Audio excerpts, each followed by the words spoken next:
style ng gusto nyong gawin na activities. Pero at least ito, malinaw. Meron kayong pupuntahan, hindi yung basta paggising nyo sa umaga, hindi nyo alam kung ano bang gagawin ko ngayong araw na to. Pupunta ba ako sa ganyan, o pupunta ba ako sa ganon. At least ito, meron ka ng, so si Jules, yan yung kailangan niya sa inyo. Magbibigay kayo sa kanya ng itinerary ninyo. Okay? You have your accounts, A, B, C, D, E. Yan yung accounts ninyo. So, ikakalat mo lang yan dyan. Pagka magpoporta ka, ito yung ngayon.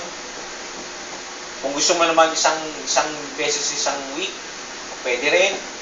Tapos, ulitin mo siya ng the third week, pwede rin.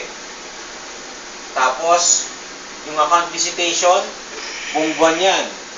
Pwedeng MWF yung AB mo, yung CDE mo, pwedeng Tuesday, Thursday, Saturday. Regular yun, on a regular basis. Pinupuntahan yan. Kasi yan mga yan, may laging, you will only have to spend 1 hour, 2 hours doon. Sa umaga, sa gabi, sa hapon. Kung gusto mong puntahan ulit yan, it's all up to you. Puntahan mo lang, may tawag, pasyal ka. So, ito sa umaga, ito sa hapon. Pwedeng ito sa umaga, ito sa hapon. It's all up to you para mapuntahan mo yan.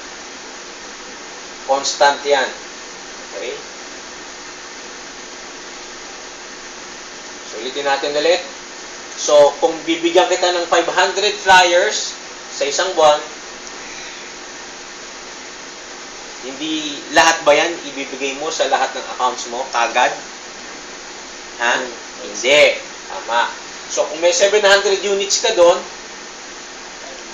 bigay ka at least mga 50 o 100 na flyers.